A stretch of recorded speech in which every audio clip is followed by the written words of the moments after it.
Copérnico descubrió que la Tierra no era el centro del sistema solar, ¿saben qué? Se produjo inmediatamente una revolución, todos se volvieron locos, no lo podían creer. Los hombres no podían aceptar esta verdad. Se produjo una crisis mundial porque los conocimientos que habían hasta este momento se alteraban profundamente. ¿Cómo podía ser que el hombre y su mundo no fueran el centro de todas las cosas? ¿Cuál era ahora el lugar del hombre? ¿Quién o qué es el centro? Bueno, esta revolución copérnica sigue siendo inaceptable para muchas personas hoy. La Tierra gira alrededor del Sol, pero el hombre sí, este hombre hecho de barro. ¿Alrededor de quién o de qué gira? Porque al hombre le gusta pensar que él dirige su vida y sus movimientos, que va hacia donde él quiere. Se niega a aceptar que igual que la Tierra gira alrededor del Sol, el hombre gira alrededor de la luz de Dios. No puede incorporar a su vida los datos que la ciencia ha incorporado al mundo físico desde hace siglos. El hombre sabe que sin el Sol se terminaría la vida en la Tierra en ese mismo momento. Y sin Dios se termina toda esperanza para la criatura humana. Pero el hombre se niega a aceptar esta realidad. Le cuesta aceptar su limitación y su dependencia absoluta de Dios. ¿Y tú? Sí, a ti te hablo, tú que vas a escuchar este podcast. ¿Tú eres el centro de tu vida o has reconocido la dependencia de tu vida a nuestro Señor y Salvador Jesucristo? Hola amigos y hermanos contertulios en las redes sociales. Aquí estamos en un nuevo capítulo de Teología Underground.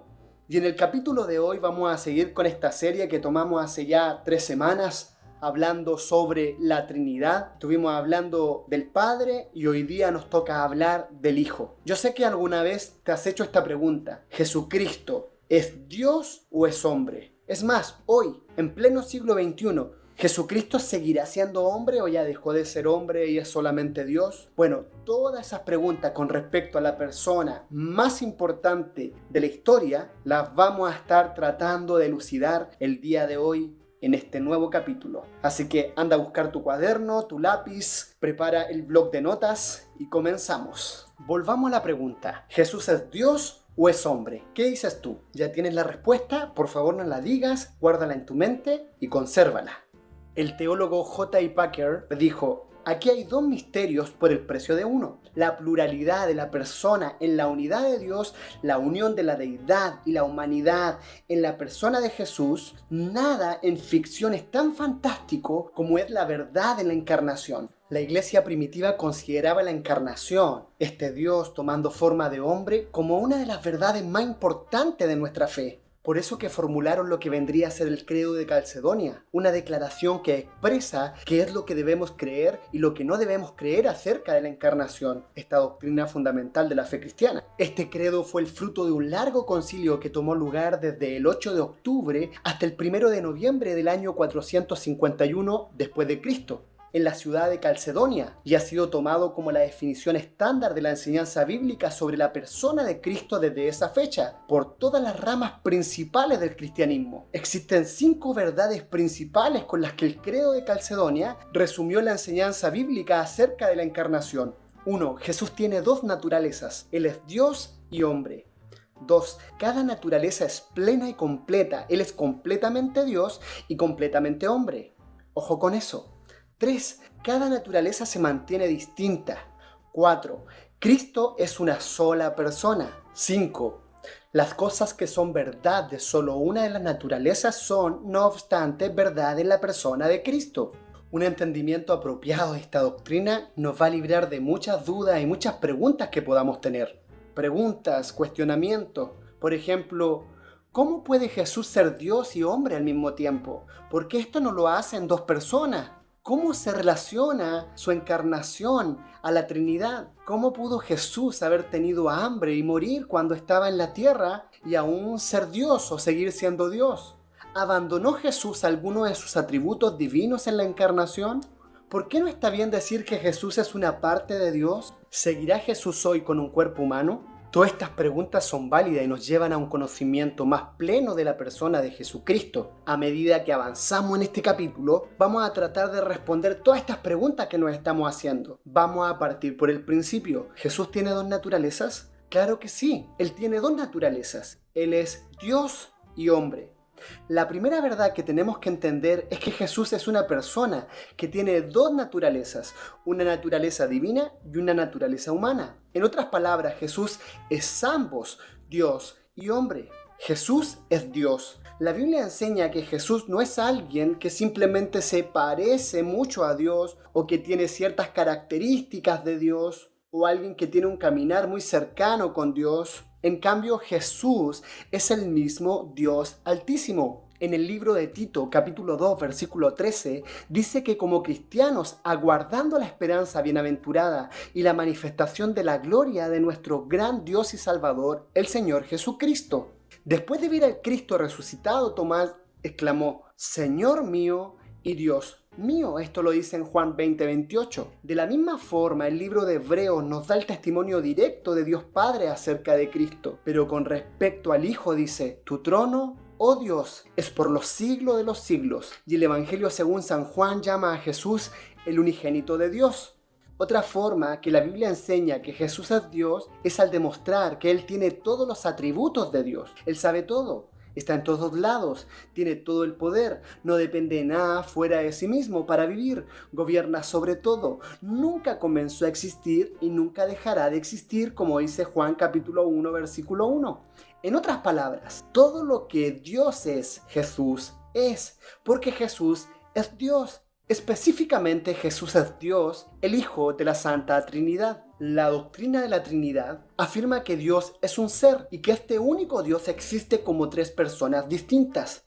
Esto significa que en primer lugar debemos distinguir a cada persona de la Trinidad de las otras dos. El Padre no es el Hijo ni el Espíritu Santo. El Hijo no es el Espíritu Santo ni el Padre, y el Espíritu Santo no es el Padre ni el Hijo. Cada uno de ellos es un centro distinto de conciencia, una forma distinta de existencia personal. Sin embargo, todos ellos comparten exactamente la misma naturaleza y esencia divina. Por consiguiente, las tres personas son un único ser. ¿Cómo el hecho de que Dios es tres personas en un único ser se relaciona con la encarnación? Para contestar esto, consideraremos otra pregunta. ¿Qué persona se encarnó en Jesucristo? ¿Las tres o solo una? ¿Cuál? La respuesta bíblica es que solo Dios, el Hijo, y esto subráyalo, Dios, el Hijo, se encarnó. El Padre no vino a encarnarse en Jesús ni tampoco al Espíritu Santo.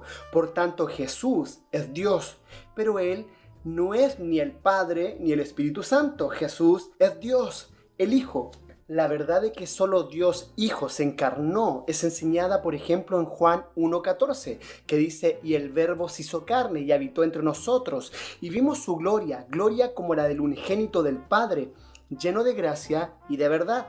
En el bautismo de Jesús vemos al Padre afirmando, diciendo, tú eres mi Hijo amado. En ti me he complacido. Él no dijo, tú eres yo y contigo estoy muy complacido. Más bien, Él afirmó que Jesús es el Hijo, su Hijo, y que Jesús le complace mucho a Él.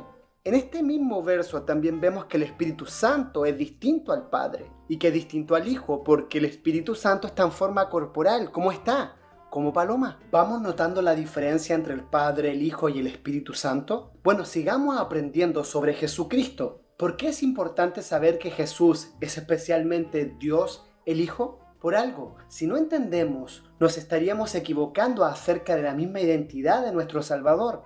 Además, esto afecta grandemente la forma en la que nos relacionamos con nuestro Dios Trino. Si pensamos que Jesús es el Padre o el Espíritu Santo, estamos enormemente equivocados y confundidos en nuestras oraciones. Y aquí, chicos, hay que tener mucho cuidado, porque es considerada una herejía creer que el Padre vino a ser encarnado en Jesús. Así que, mucha atención. Jesús es Dios, pero también Jesús es hombre. Debería ser obvio que si Jesús es Dios, entonces Él siempre ha sido Dios. Nunca ha habido un tiempo en la historia, en la eternidad, en que Él ha dejado de ser Dios, ya que es Dios eterno. Pero Jesús no ha sido siempre hombre. ¿Escuchaste eso? Jesús no ha sido siempre hombre. El milagro es que este Dios eterno se hizo hombre en la encarnación, aproximadamente hace 2000 años atrás. Eso es lo que fue la encarnación. Dios, el Hijo haciéndose hombre. Y este es el gran evento que celebramos en Navidad.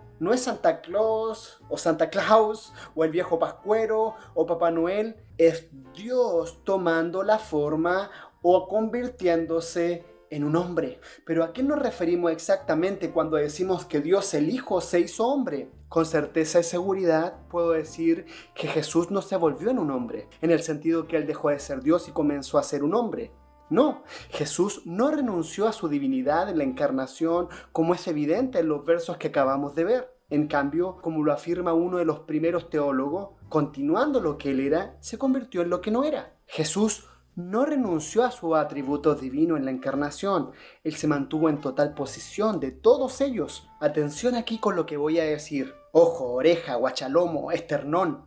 Concéntrate, mira. La verdad de la humanidad de Jesús es tan importante de afirmar como la verdad de su deidad. Las dos cosas son inseparables. El apóstol Juan dice fuertemente que si alguien niega que Jesús es hombre, es del espíritu del anticristo. Esto lo dice en 1 de Juan 4, versículo 2. La humanidad de Jesús es demostrada en el hecho que Él fue nacido como un bebé de una madre humana, en que Él sintió cansancio, sintió sed, tuvo hambre, y que Él experimentó todo el rango de emociones humanas como el asombro, Él lloró, Él sintió dolor, Él vivió en la tierra justo como nosotros lo hacemos hoy. Entonces que quede claro que Jesús es un hombre, pero un hombre sin pecado. También es esencial saber que Cristo no tiene una naturaleza pecaminosa y que nunca cometió pecado, aunque Él fue tentado en todo, según Hebreos 4:15. Por tanto, Jesús es completa y perfectamente hombre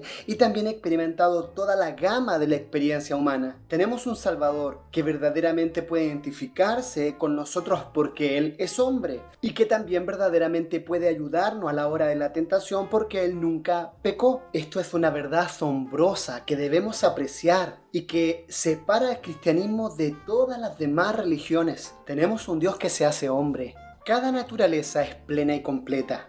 Habiendo visto las bases bíblicas de que Jesús es ambos, Dios y hombre, la segunda verdad que debemos considerar y reconocer es que cada una de las naturalezas de Cristo es plena y completa. En otras palabras, Jesús es completamente Dios y completamente hombre. Otra forma más fácil de afirmarlo y decirlo es que Jesús es 100% Dios y 100% hombre. Jesús es completamente Dios. Antes vimos que cada persona de la Trinidad es completamente Dios. Las tres personas de la Trinidad no son cada uno un tercio de Dios, sino cada uno es todo de Dios. Por tanto, Jesús es completamente Dios, ya que es Dios el Hijo encarnado. Esto significa que todo lo que es esencial para ser Dios es verdad de Jesús.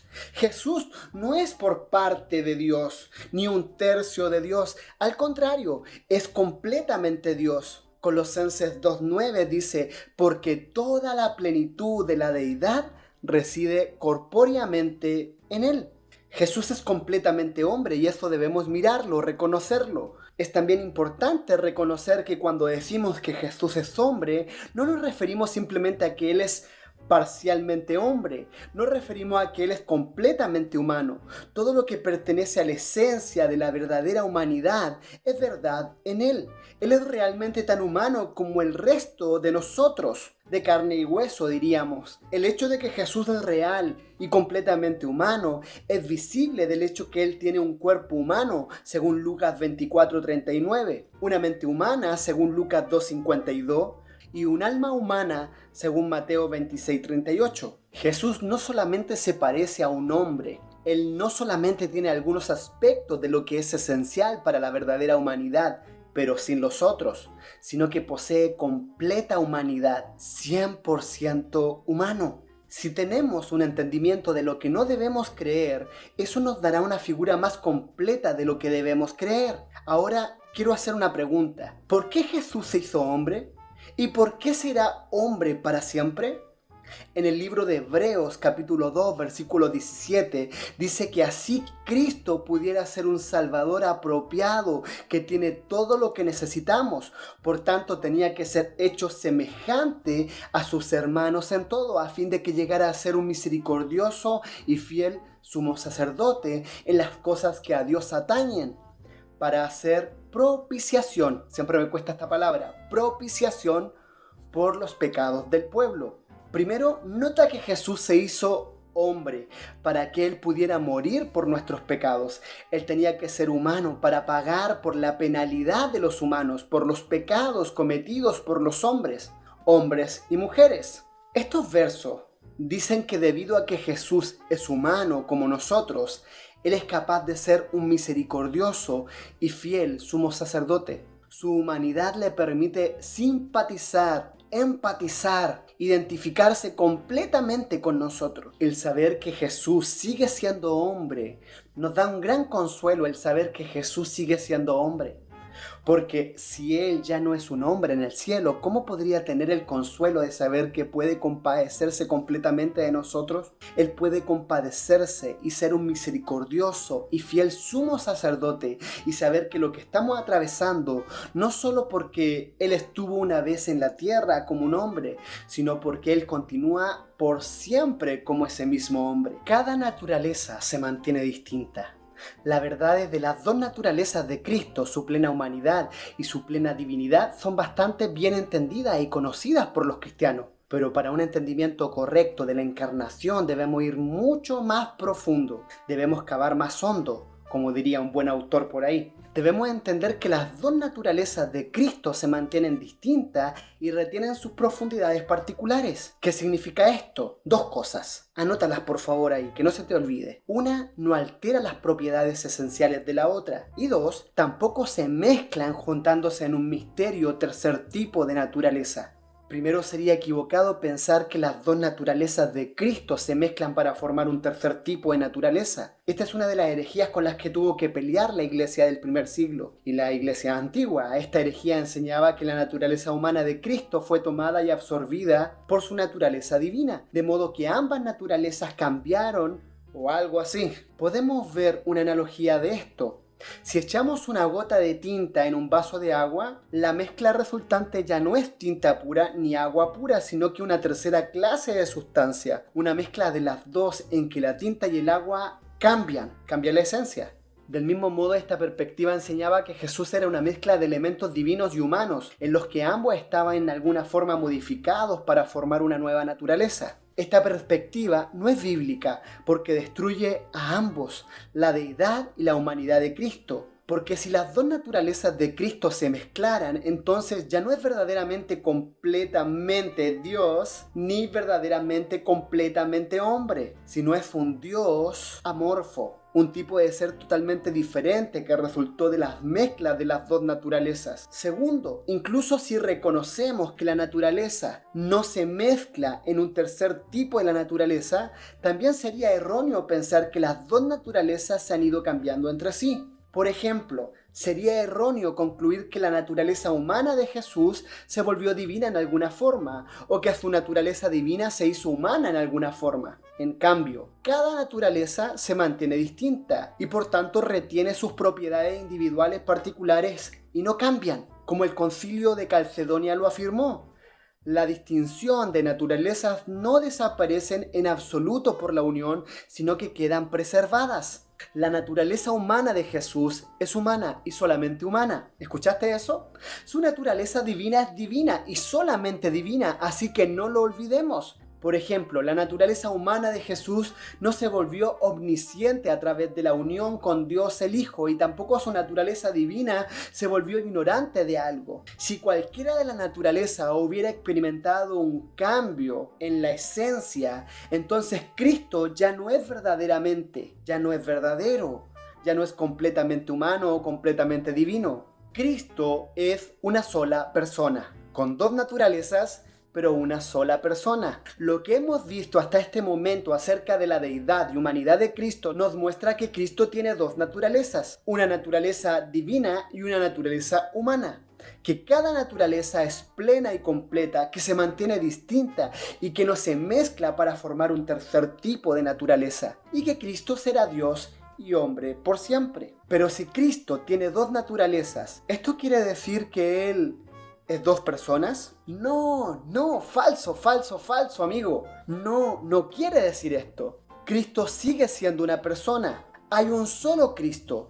La Iglesia ha establecido históricamente esa verdad de esta manera. Cristo es dos naturalezas unidas en una persona por siempre y para siempre.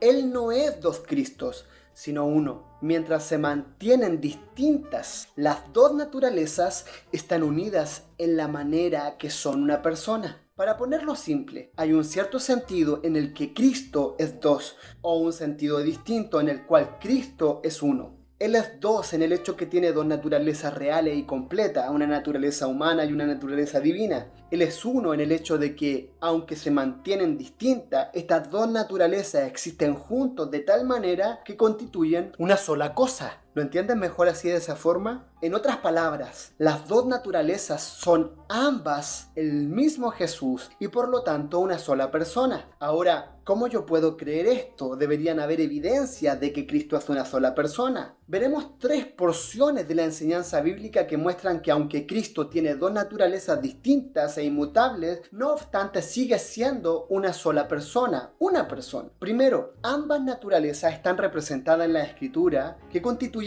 una cosa, unidas en una persona. Leamos Juan 1:14. Y el Verbo se hizo carne y habitó entre nosotros. Aquí vemos que las dos naturalezas, el Verbo, su deidad, y carne, la parte humana, la humanidad. Sin embargo, vemos que es una persona porque leemos que el Verbo se hizo carne. Se hizo porque reconocemos una unidad de las dos naturalezas tal como son una sola cosa. Eso es una persona. ¿Por qué? ¿En qué sentido podría escribir Juan que el Verbo se hizo carne si esto no constituye una persona? Con seguridad, esto no puede significar se volvió carne, porque esto va en contra de la enseñanza de la Escritura acerca de la diferencia de las naturalezas. 2. Jesús nunca habla de sí mismo como nosotros, sino siempre habla como yo. Se presenta así, yo. Tercero, muchos pasajes se refieren a ambas naturalezas de Cristo, pero es evidente que se entiende solamente una persona. Es imposible leer los siguientes pasajes que afirman claramente las dos naturalezas de Cristo y aún así concluir que Cristo es dos personas. El primer texto que vamos a contemplar es Romanos 8, versículo 3. ¿Tienes tu Biblia ahí? En papel, por favor. Si es en móvil, si es en celular, un gatito se va a ahogar esta noche. Romanos 8, versículo 3. Pues lo que la ley no pudo hacer, ya que era débil por causa de la carne, Dios lo hizo, enviando a su propio Hijo en semejanza de carne de pecado y como ofrenda por el pecado. Condenó el pecado en la carne. Gálatas 4:4. Porque cuando vino la plenitud del tiempo, Dios envió a su Hijo, nacido de mujer, nacido bajo la ley. Habiendo visto que Cristo es dos naturalezas en una persona y habiendo también visto lo que está implicado en esto, examinaremos ahora una de las mayores implicaciones de esto, lo cual nos debería ayudar a completar el cuadro en nuestro entendimiento. Vamos a ver las implicaciones, cosas que son verdad de una de las naturalezas, pero no de la otra. No obstante, verdad en la persona de Cristo. Como vimos antes, el hecho de que Cristo es dos naturalezas significa que hay dos cosas que son verdad de su naturaleza humana y no son verdad de su naturaleza divina. Por ejemplo, su naturaleza humana estuvo hambrienta, pero su naturaleza divina nunca podría estar hambrienta. Así que cuando Cristo tuvo hambre en la tierra, era su humanidad la que estaba hambrienta y no su naturaleza divina. Pero la verdad ahora estamos en la posición de entender es que en virtud de la unión de la naturaleza de una persona, las cosas que son verdad y son hechas por solo una de las naturalezas de Cristo, son no obstante verdad y son hechas por la persona de Cristo. En otras palabras, cosas que hace una de las naturalezas puede ser considerada hecha por Cristo mismo. De igual forma, cosas que son verdad de una de las naturalezas, pero no de la otra, son verdad de la persona de Cristo como un todo. Lo que esto significa en términos simples es que si hay algo que hizo solo una de las naturalezas de Cristo, Él todavía puede decir yo lo hice. Qué grande es nuestro Señor. Tenemos muchas instancias en las Escrituras que demuestran esto. Por ejemplo, Jesús dice en Juan 8:58, antes que Abraham naciera, yo soy. Ahora bien, la naturaleza humana de Cristo no existía antes de Abraham. Es la naturaleza divina de Cristo la que existe eternamente antes de Abraham. Pero como Cristo es una persona, Él pudo decir que antes de Abraham, Él ya era. Otro ejemplo es la muerte de Cristo. Dios no puede morir. Así que Nietzsche, Wichipirichi.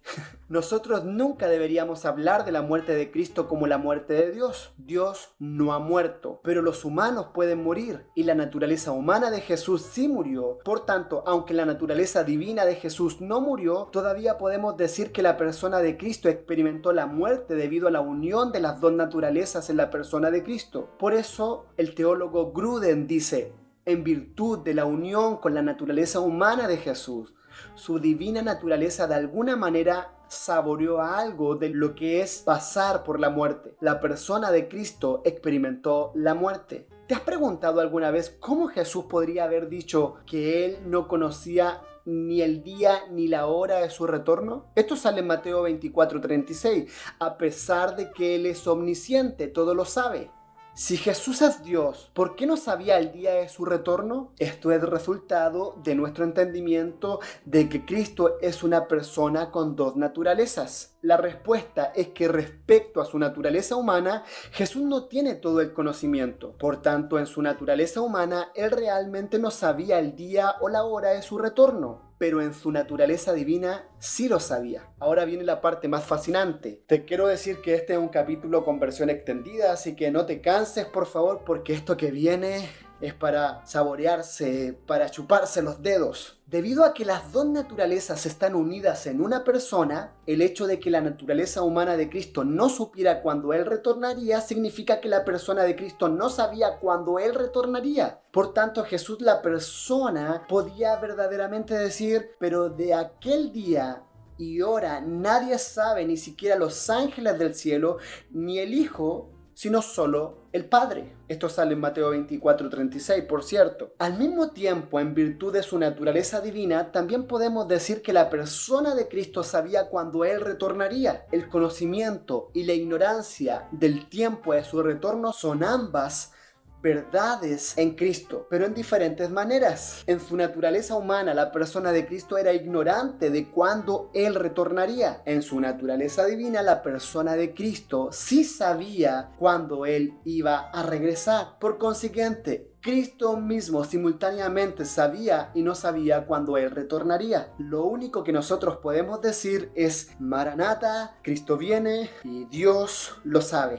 Bueno, amigos contertulios, sé que están un poco mareados con todo esto, pero también sé que lo están disfrutando. Para ir concluyendo, hemos visto las evidencias bíblicas para el hecho de que Cristo es Dios, el Hijo, de que Él tiene ambas naturalezas, tanto la humana como la divina, que cada naturaleza es plena y completa, que cada naturaleza se mantiene distinta, que Cristo es no obstante una persona y que las cosas que son verdad de una de la naturaleza son verdad de la persona. La relevancia de esta verdad o de estas verdades debería ser obvia para nosotros, porque estas van al mismo centro de quien es Cristo. Y nuestra iglesia, para que sea una iglesia sana, se debe caracterizar porque es una iglesia cristocéntrica, no pastorcéntrica. Ups, no sé si eso lo dije o lo pensé, pero bueno, ya está ahí. Saber estas verdades afectarán la forma en la que ves a Cristo y traerá vida a los relatos del Evangelio, porque dejaremos de leer el texto de forma romántica o fantástica y veremos que todo lo que habla de Jesús es verdad. También este entendimiento profundiza nuestra devoción a Cristo, nuestra adoración,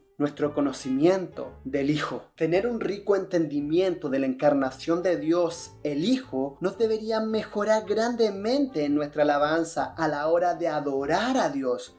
Ahora, ojo, voy a poner un paréntesis ahí, que todo lo que hacemos es alabanza y adoración. El tema es, y la pregunta es, ¿a quién estamos adorando? Bueno, sigamos. Vamos a tener mucho más asombro y alegría en el hecho de que la persona eterna de Dios, el Hijo, se hizo hombre para siempre. Nuestro reconocimiento del valor de Cristo será aumentado y nuestra fe en Él será fortalecida por tener este entendimiento más profundo de quién es Él. La unión de la deidad y humanidad de Cristo en una persona es de tal manera que tenemos todo lo que necesitamos en el mismo Salvador. Puedes decir Soli Deo Gloria, puedes decir aleluya, gloria a Dios. Cuán glorioso, cuán hermoso, cuán grande es nuestro Señor Jesucristo, porque Jesús es Dios, Él es todopoderoso y no puede ser vencido porque Él es Dios. Él es el único Salvador adecuado, porque Él es Dios. Los creyentes están seguros y nunca podrán perecer. Tenemos seguridad porque Él es Dios. Podemos confiar que Él nos dará el poder para las tareas que Él ordena para nosotros. Y porque Él es Dios, toda la gente será responsable un día ante su trono. Y nadie podrá excusarse y decir, yo no sabía. Él es Dios y pronto va a juzgar al mundo. Porque Jesús también es hombre. Él ha experimentado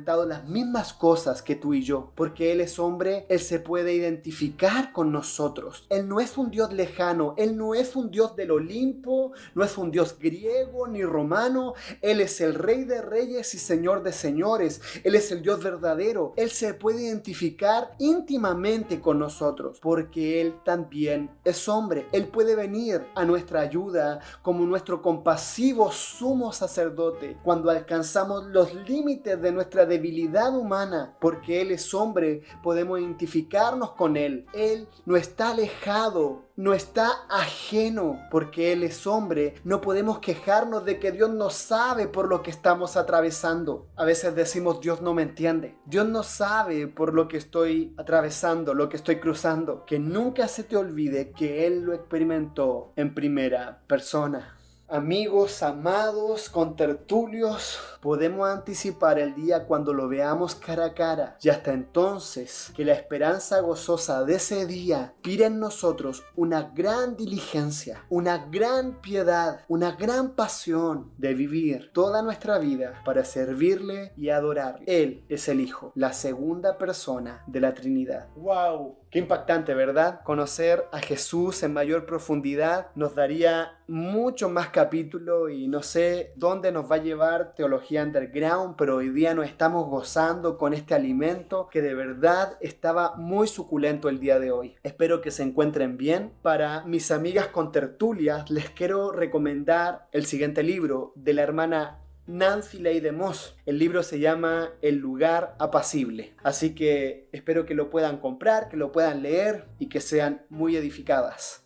Bueno, amigos, amigas, que Dios les bendiga. ¿Saben qué? No lo he hecho hasta el momento y creo que es el tiempo de que oremos. Oremos por esta enseñanza. Señor, te damos gracias por revelarte a través de la palabra, porque te podemos conocer un poquito más. Usa mi vida como un instrumento en tus manos, como un instrumento afinado. Guíanos, Señor, a toda verdad y a toda justicia. Y te pido que tú guardes esta verdad que compartimos el día de hoy en el corazón de cada oyente. Muchas gracias, amantísimo Dios. En el nombre del Padre, del Hijo y del Espíritu Santo. Amén y amén.